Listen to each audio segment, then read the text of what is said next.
Masyarakat semua, nama saya Shashina Krishna. Hari ini saya telah membentangkan tentang rukun negara sebagai satu strategi pemantapan perpaduan. Nama ahli kumpulan ialah Premi Mahenjan, Gayatri Shekhar dan Nirosha Ganesan. Kandungan video: 1. Maksud rukun negara. 2. Latar belakang rukun negara. 3. Bagaimanakah rakyat Malaysia menghayati prinsip rukun negara. 4. Pandangan rakyat. 5. Rukun negara membentuk perpaduan kokoh dalam kalangan rakyat. Maksud rukun negara. Kepercayaan kepada Tuhan. Bangsa dan negara ini telah diwujudkan atas kepercayaan yang kukuh kepada Tuhan.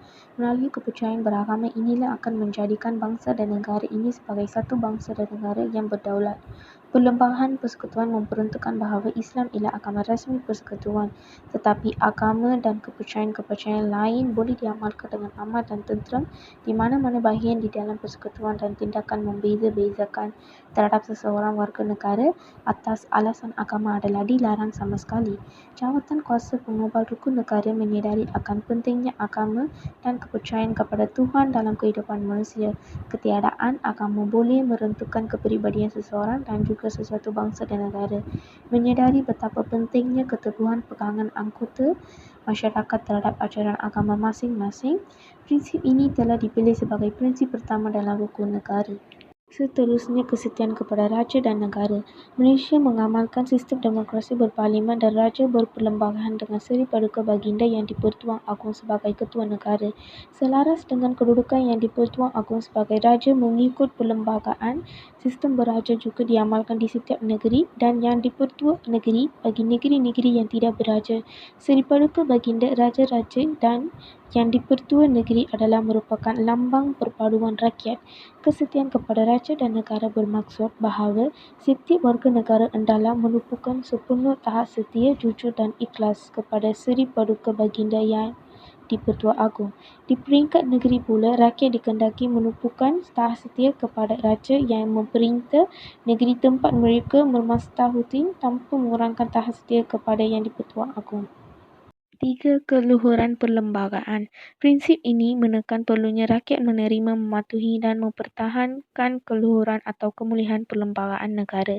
Perlembagaan negara adalah sumber perundangan yang tertinggi. Fungsinya untuk memberi perlindungan kepada setiap rakyat negara ini akan hak dan keistimewaan mereka sebagai warga negara. Setiap warga negara Malaysia dikehendaki menghormati, menghargai serta memahami maksud dan kandungan serta latar belakang sejarah pembentukan perlembagaan negara. Perlembagaan negara telah digubal berasaskan kesepakatan semua kaum dan semua pihak di negara ini. Dengan demikian, ia merupakan satu konteks sosial rakyat yang tidak boleh dipersoalkan dan diganggu-gugat oleh mana-mana individu atau mana-mana pihak. Perlembagaan Malaysia menentukan pola politik dan kedudukan sosioekonomi rakyat di negara ini. Ia adalah sumber rujukan bagi segala hal yang berkaitan dengan sistem pemerintahan, perundangan, kedudukan dan hak sosioekonomi rakyat.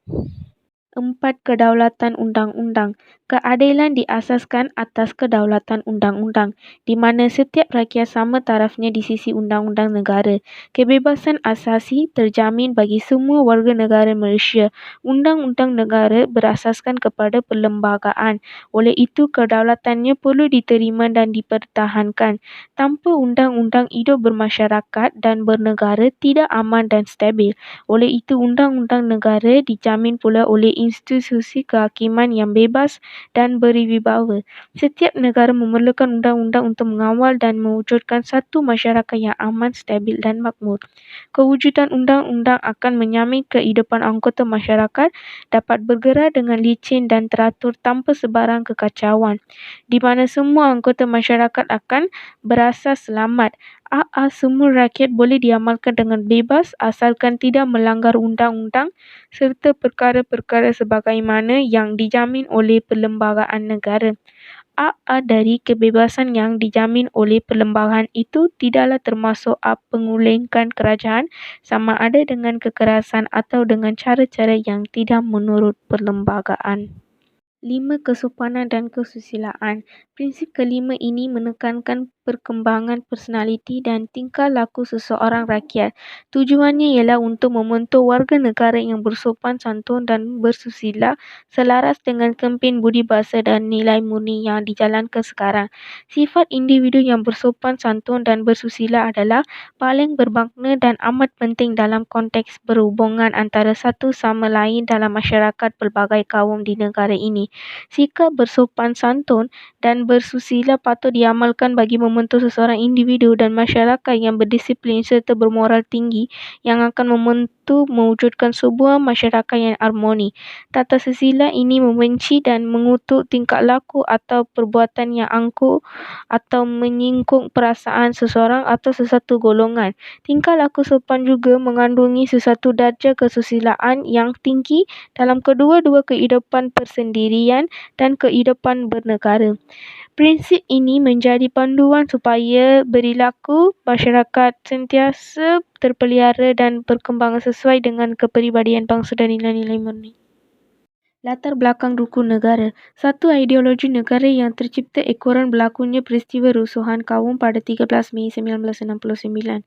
Digubal semasa negara sedang berada di bawah pimpinan majiran dan badan yang tanggungjawab di atas pengubalannya ialah Majlis Perundingan Negara MPN. Kata sepakat untuk mencipta satu ideologi negara ini dicetuskan semasa mesyuarat pertama MPN iaitu pada 27 Januari 1970. Bagaimanakah rakyat Malaysia menghayati prinsip rukun negara, mencapai perpaduan yang lebih erat? Melalui rukun negara telah dapat membentuk satu bangsa yang bersatu padu di mana semua rakyat tanpa mengira kaum mempunyai semangat kesetiaan dan cinta terhadap negara. Memelihara satu cara hidup demokratik. Perlembagaan negara menjamin kebebasan hak asasi dan kebebasan kegiatan-kegiatan berpolitik rakyat di negara ini. Membentuk satu sikap yang liberal. Masyarakat negara bebas mengamalkan agama dan adat resam serta kebudayaan masing-masing sesuai dengan matlamat perpaduan negara. Membina sebuah masyarakat progresif. Mewujudkan sebuah masyarakat progresif yang mencapai kemajuan di bidang sains dan teknologi selaras dengan perkembangan teknologi. Mencipta sebuah masyarakat yang adil. Semua anggota masyarakat mempunyai peluang yang sama untuk menikmati kekayaan negara. Pandangan rakyat. Pada zaman ini, pengabaian rukun negara telah menzahirkan implikasi yang negatif khasnya dalam tata cara kehidupan masyarakat. Pelbagai tingkah laku negatif dan kebejatan moral berlaku kerana kita tidak berpegang teguh kepada ideologi yang dicipta khas untuk rakyat Malaysia. Akhirnya, rukun negara membentuk dalam perpaduan kukuh dalam kalangan rakyat. Ekoran dasar pecah dan perintah yang dilaksanakan oleh pihak penjajah dan dasar tidak menggalakkan pencampuran antara kaum telah tercetus masalah perkauman dalam negara. Kejadian rusuhan kaum 13 Mei 1969 misalnya merupakan kemunculan daripada tekanan perasaan yang dialami oleh setiap kaum, terutama akibat daripada tiada persefahaman, tolak ansur dan kasih sayang. Bagi merealisasikan integrasi nasional dan pembentukan negara bangsa, maka kerajaan mengambil iktibar daripada kejadian tersebut dan merangka dasar-dasar yang mampu menangani masalah tersebut. Sekian, terima kasih.